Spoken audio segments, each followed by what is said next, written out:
Hi friends, ಮಂಗಳ ಪಾಕಶಾಲೆಗೆ ಸ್ವಾಗತ. ಇನ್ನೇನು ಗಣೇಶನ ಹಬ್ಬ ಬಂತು, ಅದಕ್ಕೆ ಚಕ್ಲಿ ಮಾಡ್ಕೊಳ್ಳೋದು ಹೇಗೆ ಅಂತ ತೋರಿಸ್ಕೊಡ್ತೀನಿ. ಈಸಿಯಾಗಿ ಮಾಡ್ಕೊಳ್ಬಹುದು.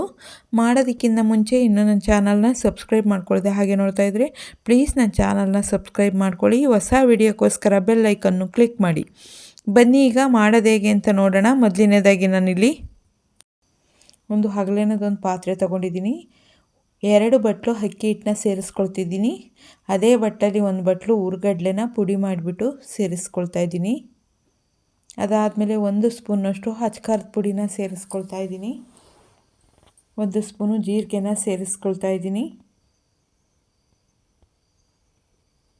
ರುಚಿಗೆ ಎಷ್ಟು ಬೇಕಷ್ಟು ಉಪ್ಪನ್ನು ಸೇರಿಸ್ಕೊಳ್ಳೋಣ. 1/4 ಸ್ಪೂನಷ್ಟು ಅಜ್ವಾನನ ಸೇರಿಸ್ಕೊಳ್ತಾ ಇದ್ದೀನಿ.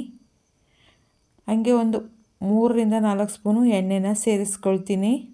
ಸೇರಿಸ್ಕೊಂಡು ಒಂದು ಸಲ ಚೆನ್ನಾಗಿ ಕಲಿಸ್ಕೊಳ್ಳೋಣ. ಎಣ್ಣೆ ಕಾಯಿಸ್ಬಿಟ್ಟು ಸೇರಿಸ್ಕೊಳ್ಬೇಕಾಗತ್ತೆ, ಬೆಚ್ಚಗೆ ಮಾಡಿಕೊಂಡು. ಸೇರಿಸ್ಕೊಂಡು ಚೆನ್ನಾಗಿ ಒಂದು ಸಲ ಮಿಕ್ಸ್ ಮಾಡ್ಕೊಳ್ಳೋಣ. ಮಿಕ್ಸ್ ಮಾಡ್ಕೊಂಡಿದ್ದಾದಮೇಲೆ ಸ್ವಲ್ಪನೇ ನೀರನ್ನ ಸೇರಿಸ್ಕೊಂಡು ಕಲಿಸ್ಕೊಳ್ಳೋಣ. ನಾವು ರೊಟ್ಟಿಗೆಲ್ಲ ಯಾವ ರೀತಿ ಹಿಟ್ಟು ಕಲಿಸ್ಕೊಳ್ತೀವೋ ಅದಕ್ಕೆ ಕಲಿಸ್ಕೊಂಡ್ರೆ ಸಾಕಾಗುತ್ತೆ. ಸ್ವಲ್ಪನೇ ನೀರನ್ನ ಸೇರಿಸ್ಕೊಂಡು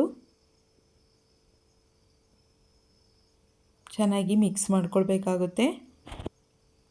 ನಾವು ತುಂಬ ತೆಳ್ಳಗೂ ಬೇಡ, ತುಂಬ ಗಟ್ಟಿಗೂ ಬೇಡ. ಒಂದು ರೊಟ್ಟಿ ಹಿಟ್ಟನ್ನ ನಾವು ಯಾವ ರೀತಿ ಕಲಿಸ್ಕೊಳ್ತೀವೋ ಅಷ್ಟು ಕಲಿಸ್ಕೊಂಡ್ರೆ ಸಾಕು.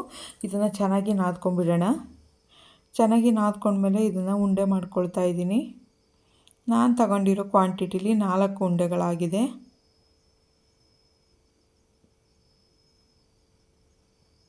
ನೀವು ಬೇಕು ಅಂದರೆ ಜಾಸ್ತಿ ಕಮ್ಮಿ ಮಾಡ್ಕೊಳ್ಬೋದು. ಈಗ ನಾನು ಚಕ್ಲಿ ಒಳನ್ನ ತಗೊಂಡು ಅದಕ್ಕೆ ಹಿಟ್ಟನ್ನ ತುಂಬಿ ರೆಡಿ ಮಾಡ್ಕೊಂಡಿದ್ದೀನಿ. ಇದನ್ನು ಒಂದು ನ್ಯೂಸ್ ಪೇಪರ್ ಮೇಲೋ ಇಲ್ಲ ಒಂದು ತಟ್ಟೆ ಮೇಲೋ ಮಾಡ್ಕೊಳ್ಬಹುದು. ನಿಮ್ಗೆ ಯಾವ ರೀತಿ ಬೇಕೋ ಆ ರೀತಿ ಚಿಕ್ಕದಾಗಾದರೂ ಮಾಡ್ಕೊಳ್ಬೋದು, ತುಂಬ ದೊಡ್ಡದಾಗಾದರೂ ಮಾಡ್ಕೊಳ್ಬೋದು. ನಿಮ್ಗೆ ಯಾವ ರೀತಿ ಬೇಕೋ ಆ ರೀತಿ ಚಕ್ಲಿನ ಹೊತ್ಕೊಳ್ಬೋದು.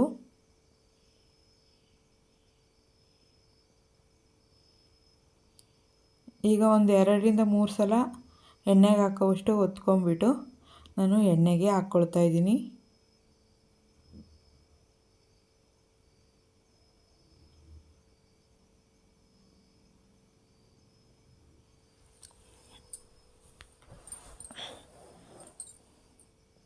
ಇದೇ ರೀತಿ ಎಲ್ಲದನ್ನು ರೆಡಿ ಮಾಡ್ಕೊಳ್ಳೋಣ.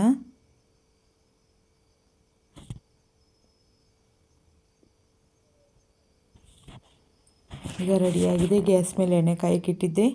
ಎಣ್ಣೆ ಚೆನ್ನಾಗಿ ಕಾದ್ಮೇಲೆ ನಾನು ರೆಡಿ ಮಾಡಿ ಇಟ್ಕೊಂಡಿರೋ ಚಕ್ಲಿನ ಅದಕ್ಕೆ ಸೇರಿಸ್ಕೊಳ್ತಾ ಇದ್ದೀನಿ.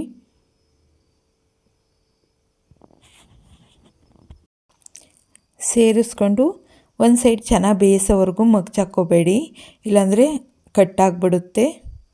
ಒಂದು ಸೈಡು ಚೆನ್ನಾಗಿ ಬೆಂದ ಮೇಲೆ ನಾವು ಮಗ್ಚಾಕೊಂಡ್ರೆ ನೀಟಾಗಿ ಬರುತ್ತೆ, ಮುರ್ಕೊಳೋದಿಲ್ಲ. ಈಗ ಒಂದು ಸೈಡ್ ಚೆನ್ನಾಗಿ ಬೆಂದಮೇಲೆ ನಾನಿಲ್ಲಿ ಮಗ್ಚಿ ಹಾಕಿ ತೋರಿಸ್ತಾ ಇದ್ದೀನಿ.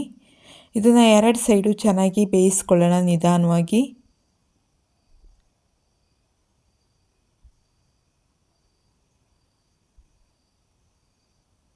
ಎರಡು ಸೈಡು ಚೆನ್ನಾಗಿ ಬೇಯಿಸ್ಕೊಂಡ್ಮೇಲೆ ಇದನ್ನು ಎತ್ತಿಟ್ಕೊಳ್ಳೋಣ.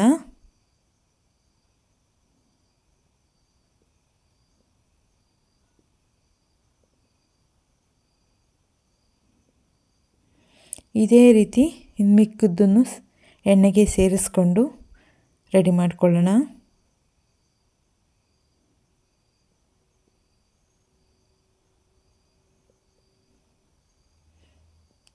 ಈಗ ಗಣೇಶನ ಹಬ್ಬಕ್ಕೆ ಚಕ್ಲಿ ರೆಡಿಯಾಗಿದೆ. ನೋಡಿದ್ರಲ್ಲ ಫ್ರೆಂಡ್ಸ್, ಎಷ್ಟು ಈಸಿಯಾಗಿ ಚಕ್ಲಿನ ಮಾಡ್ಕೊಳ್ಬಹುದು ಅಂತ. ನಿಮ್ಗೆ ಏನಾದರೂ ಈ ವಿಡಿಯೋ ಇಷ್ಟ ಆಯಿತು ಅಂದರೆ ಪ್ಲೀಸ್ ಒಂದು ಲೈಕ್ ಮಾಡಿ, ಶೇರ್ ಮಾಡಿ, ಸಬ್ಸ್ಕ್ರೈಬ್ ಮಾಡಿ. ಹೊಸ ವಿಡಿಯೋಕ್ಕೋಸ್ಕರ ಬೆಲ್ ಐಕನ್ನು ಕ್ಲಿಕ್ ಮಾಡಿ. ಯಾರ್ಯಾರು ವಿಡಿಯೋ ನೋಡಿದ್ದೀರೋ ಅವ್ರಿಗೆಲ್ಲ ಧನ್ಯವಾದಗಳು.